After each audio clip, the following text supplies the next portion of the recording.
South ಇಂಡಿಯಾದ one of the most favourite food ಅಂದರೆ ಅದು ಇಡ್ಲಿ.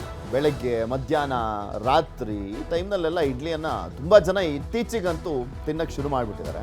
ಇಡ್ಲಿ ತಯಾರಿಕೆಯಲ್ಲಿ ಪ್ಲಾಸ್ಟಿಕ್ ಬಳಕೆ ಮಾಡಲಾಗ್ತದೆ, ಅದು ಕ್ಯಾನ್ಸರ್ಕಾರಕ ಅಂಶ ಅನ್ನುವಂಥದ್ದು ಈಗ ಬೆಳಗ್ಗೆಯಿಂದ ನಿಮಗೆ ತೋರಿಸ್ತಾ ಇದ್ವಿ, ದೊಡ್ಡ ಮಟ್ಟದಲ್ಲಿ ಚರ್ಚೆ ಆಗ್ತಾ ಇತ್ತು.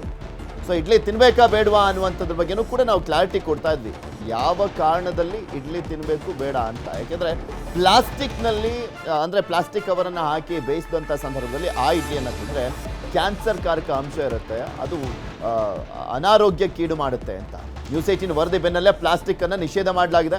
ಇನ್ನು ಮುಂದೆ ಇಡ್ಲಿ ಮಾಡುವಾಗ ಪ್ಲಾಸ್ಟಿಕ್ಕನ್ನು ಬ್ಯಾನ್ ಮಾಡಲಾಗಿದೆ.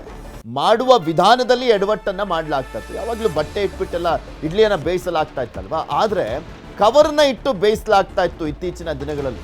ಹತ್ತಿ ಬಟ್ಟೆನ ಯೂಸ್ ಮಾಡಲಾಗ್ತಾ ಇರಲಿಲ್ಲ. ಸೊ ಹೀಗಾಗಿ ಇದು ಆರೋಗ್ಯದ ಮೇಲೆ ದೊಡ್ಡ ಮಟ್ಟದಲ್ಲೇ ಪರಿಣಾಮ ಬೀರ್ತಾ ಇತ್ತು. ದೊಡ್ಡ ಮಟ್ಟದ ಪರಿಣಾಮ ಅಂದರೆ ಕ್ಯಾನ್ಸರ್ ಬೇರೆ.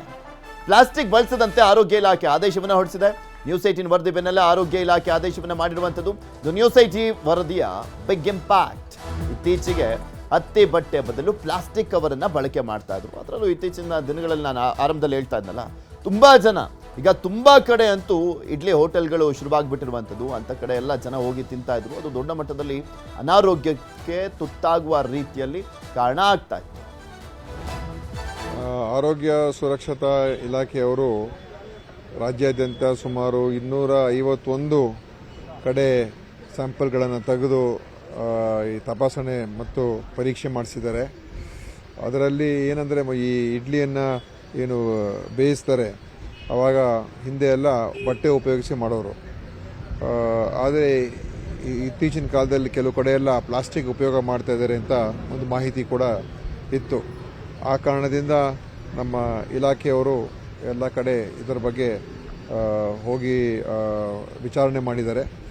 ಈ 251 ಏನು ಅವರು ಪರೀಕ್ಷೆ ಮಾಡಿರ್ತಕ್ಕಂಥ ಸ್ಥಳಗಳಲ್ಲಿ ಸುಮಾರು 52 ಕಡೆ ಈ ಥರದ ಒಂದು ಪ್ಲಾಸ್ಟಿಕ್ಕನ್ನು ಉಪಯೋಗಿಸ್ಕೊಂಡು ಅದನ್ನು ಬೇಯಿಸೋದಕ್ಕೆ ಮಾಡ್ತಾಯಿದ್ರು. ಇದು ಖಂಡಿತವಾಗಿಯೂ ಇದು ಅವರು ಮಾಡಬಾರ್ದು. ಯಾಕೆಂದರೆ ಪ್ಲಾಸ್ಟಿಕ್ಕು ಅದರಲ್ಲಿ ಕ್ಯಾನ್ಸರ್ ಬರ್ತಕ್ಕಂಥ ಅಂಶಗಳಿರುವಂಥದ್ದಿದೆ. ಅದು ಇಡ್ಲಿ ಒಳಗಡೆ ಸೇರ್ಕೊಳ್ಳುವಂಥದ್ದು ಆಗ್ತದೆ ಬೇಯಿಸುವ ಸಂದರ್ಭದಲ್ಲಿ. ಸೊ ಈ ಕಾರ್ಸಿನೋಜೆನಿಕ್ ಅಂತ ಏನು ಹೇಳ್ತೀವಿ, ಅದು ಖಂಡಿತವಾಗಿಯೂ ಯಾವುದೇ ಒಂದು ಇದರಲ್ಲೂ ಕೂಡ ಮಾಡೋದಕ್ಕೆ ಅವಕಾಶ ಇಲ್ಲ ಮತ್ತು ಆರೋಗ್ಯದ ಮೇಲೆ ದುಷ್ಪರಿಣಾಮ ಅಂತೂ ಖಂಡಿತವಾಗಿಯೂ ಬೀರ್ತದೆ. ಆದ್ದರಿಂದ ಅದರ ಬಗ್ಗೆ ಈಗಾಗಲೇ ಕ್ರಮ ತಗೊಳ್ತಾ ಇದ್ದಾರೆ. 52 ಏನು ಪರೀಕ್ಷೆ ಮಾಡಿರ್ತಕ್ಕಂಥ ಸ್ಥಳಗಳಲ್ಲಿ ಅವ್ರ ಮೇಲೆ ಕ್ರಮ ತಗೊಳ್ಳುವಂಥದ್ದು, ಫೈನ್ ಹಾಕುವಂಥದ್ದು ಮತ್ತು ಸ್ಪಷ್ಟವಾದಂಥ ಸಂದೇಶವನ್ನು ನಾವು ಎಲ್ಲ ಕಡೆ ನಾವು ನೀಡ್ತಕ್ಕಂಥದ್ದು ಕೂಡ ಈಗ ನಾವು ಮಾಡ್ತೀವಿ. ಯಾವುದೇ ಕಾರಣಕ್ಕೂ ಈ ಇಡ್ಲಿ ತಯಾರಿಕೆಯಲ್ಲಿ ಪ್ಲಾಸ್ಟಿಕ್ಕನ್ನು ಉಪಯೋಗ ಮಾಡಬಾರ್ದು. ಅಂಥವ್ರು ಬ್ಯಾನೇ ಅದು ಉಪಯೋಗ ಮಾಡಬಾರ್ದು. ಪ್ಲಾಸ್ಟಿಕ್ ಬ್ಯಾನ್ ಅಲ್ಲ, ಪ್ಲಾಸ್ಟಿಕ್ ಅದರ ಉಪಯೋಗ ಮಾಡದೇ ಇರತಕ್ಕಂಥದ್ದು ಅದು ಮಾಡಲೇಬಾರ್ದು. ಮತ್ತು ಯಾರಾದರೂ ಆ ಥರ ಮಾಡ್ತಾ ಇದ್ದರೆ ಅದು ನಮ್ಮ ಗಮನಕ್ಕೆ ತರಬೇಕು ಅಂತಲೂ ಕೂಡ ನಾವು ಅದನ್ನು ಒಂದು ಹೇಳಿಕೆಯನ್ನು ನಮ್ಮ ಸುರಕ್ಷತಾ ಇಲಾಖೆಯವರು ಇಡ್ಲಿ ಪ್ರಿಪೇರ್ ಮಾಡಬೇಕಾದಾಗ ಬಟ್ಟೆಗಳನ್ನ, ಕಾಟನ್ ಬಟ್ಟೆಗಳನ್ನ ಹಾಕಿ ಇಡ್ಲಿ ಇದು ಸಂಪನ್ನ ಅದ್ರ ಮೇಲೆ ಹಾಕಿ ನಂತರ ಇಡ್ಲಿನ ಬೇಯಿಸ್ತಾ ಇದ್ರು. ಸೊ ಅವಾಗ ಬಟ್ಟೆಗಳಿಗೆ ಸುಟ್ಟೋಗೋ ಬೇಗ ಟೆಂಪ್ರೇಚರ್ ಕಂಟ್ರೋಲಿಂಗ್ ಕೆಪಾಸಿಟಿ ಜಾಸ್ತಿ ಇರುತ್ತೆ. ಸೊ ಹೀಟ್ ರೆಸಿಸ್ಟೆನ್ಸ್ ಅಂತ ಹೇಳ್ತೀವಿ. ಈಗ ಎಲ್ಲರೂ ಅದನ್ನೇ ಯೂಸ್ ಮಾಡೋಕ್ಕಾಗ್ದಿರೋ ಕಾರಣ ಪಾರ್ಚ್ಮೆಂಟ್ ಪೇಪರ್ ಮತ್ತು ಬಟರ್ ಪೇಪರ್ ಅಂತ 2 ವೆರೈಟಿ ಪೇಪರ್ಸ್ ಇದ್ದಾವೆ. ಈ ಪಾರ್ಚ್ಮೆಂಟ್ ಪೇಪರ್ ಮತ್ತು ಬಟರ್ ಪೇಪರು ಮತ್ತು ಹೀಟ್ ರೆಸಿಸ್ಟೆನ್ಸ್ ಇರ್ತವೆ. ಅದು ಒಂದು 200 ಡಿಗ್ರಿ ಸೆಂಟಿಗ್ರೇಡ್ವರೆಗೂ ಟೆಂಪ್ರೇಚರ್ನ ಕಂಟ್ರೋಲ್ ಮಾಡೋಷ್ಟು ಕೆಪಾಸಿಟಿ ಇರುತ್ತೆ. ಯಾಕೆ ಇರುತ್ತೆ ಅಂದರೆ ಅದು ಸಿಲಿಕಾನ್ ಕೋಟಿಂಗ್ ಆಗಿರುತ್ತೆ. ಸಿಲಿಕಾನ್ ಮೆಟಲ್ ಕೂಡ ಹೀಟ್ ರೆಸಿಸ್ಟೆನ್ಸ್ ಇರೋದ್ರಿಂದ ಯಾವುದೇ ಕೆಮಿಕಲ್ ಅಥವಾ ಯಾವುದೂ ಬೇಯಿಸಿರೋ ಆಹಾರದ ಒಳಗಡೆ ಹೋಗೋದಿಲ್ಲ. ಸೊ ಹಾಗಾಗಿ ಹೀಟ್ ರೆಸಿಸ್ಟೆನ್ಸ್ ಇರೋ ಪಾರ್ಚ್ಮೆಂಟ್ ಪೇಪರ್ನ ಯೂಸ್ ಮಾಡಿದ್ರೆ ಖಂಡಿತವಾಗೂ ಯಾವುದೇ ತೊಂದರೆ ಇರೋದಿಲ್ಲ. ಬಟ್ ಅಷ್ಟೇ ಅಲ್ಲ, ಹೀಟ್ ರೆಸಿಸ್ಟೆನ್ಸ್ ಇರೋ ಪಾರ್ಚ್ಮೆಂಟ್ ಪೇಪರ್ನ ಹೇಗೆ ಕಂಡುಹಿಡಿಯೋದು ಅಂದರೆ ಅದ್ರ ಮೇಲೆ ಲೇಬಲ್ ಇರುತ್ತೆ. ಅದು PFAS ಫ್ರೀ ಅಂತ ಇರುತ್ತೆ. PFAS ಇಡ್ಲಿ, ದೋಸೆ ಈ ಥರ ಎಲ್ಲನೂ ರೋಡ್ ಸೈಡಿಗೆ ತುಂಬ ಕಡೆ ಸಿಗೋದ್ರಿಂದ ತುಂಬ ಹೆಚ್ಚು ಜನರು ಅದನ್ನ ಸೇವನೆ ಮಾಡ್ತಿರ್ತಾರೆ. ಮನೆಯಲ್ಲಿ ಮಾಡೋದು ಯಾರು ಅಂತ ಅಂದ್ಬಿಟ್ಟು ಬರೀ ಒಂದು ಇಡ್ಲಿ ಅಲ್ವಾ, ಇಡ್ಲಿಯಿಂದ ಏನೂ ಆಗ್ಬಿಡಲ್ಲ ಕೆಟ್ಟದ್ದು ಅನ್ನೋ ಒಂದು ಭಾವನೆಯಿಂದ ಎಲ್ಲಿ ಇಡ್ಲಿ ಸಿಗುತ್ತೋ ಅಲ್ಲೆಲ್ಲ ತಿಂತಾ ಇರ್ತಾರೆ.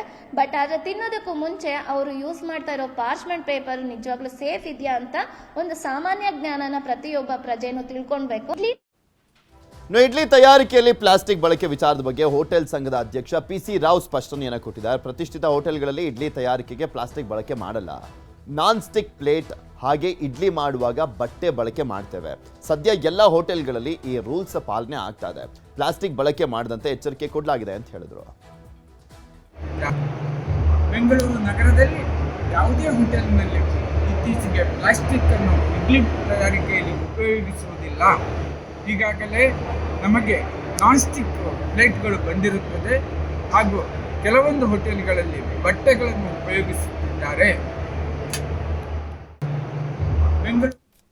ಇದೆಲ್ಲದ್ರ ಬಗ್ಗೆ ಮತ್ತಷ್ಟು ಮಾಹಿತಿಯನ್ನು ಕೊಡ್ತಾ ಹೋಗ್ತಾರೆ ನಮ್ಮ ಪ್ರತಿನಿಧಿ ಹಂಸ. ನಮ್ಮ ಜೊತೆ ನೇರ ಸಂಪರ್ಕದಲ್ಲಿ ಜಾಯ್ನ್ ಆಗ್ತಾ ಇದ್ದಾರೆ. ಹಂಸ, ಬೆಳಗ್ಗೆಯಿಂದ ನಾವು ತೋರಿಸ್ತಾ ಇದ್ವಲ್ಲ, ಇಡ್ಲಿಯಲ್ಲಿ ಕ್ಯಾನ್ಸರ್ ಕಾರಕ ಅಂಶ, ಅದರಲ್ಲೂ ಈ ಪ್ಲಾಸ್ಟಿಕ್ ಕವರನ್ನು ಯೂಸ್ ಮಾಡಿ ಇಡ್ಲಿಯನ್ನು ಮಾಡಿದಂಥ ಸಂದರ್ಭದಲ್ಲಿ ಈ ಡೇಂಜರಸ್ ಅಂಶಗಳು ಕಂಡು ಬರ್ತಾ ಇರುವಂಥದ್ದು. ಈಗ ಆರೋಗ್ಯ ಇಲಾಖೆ ಯಾವ ರೀತಿಯಾಗಿ ಎಚ್ಚೆತ್ತುಕೊಂಡಿದೆ, ಆ ಒಂದು ಪ್ಲಾಸ್ಟಿಕ್ ಕವರ್ಗಳಿಗೆ ಬ್ಯಾನ್ ಅನ್ನು ಮಾಡಲಾಗಿರುವಂಥದ್ದು, ಏನು ಕ್ರಮವನ್ನು ಕೈಗೊಳ್ಳಲಿಕ್ಕೆ ಮುಂದಾಗ್ತಾ ಇದ್ದಾರೆ ಅಂತ?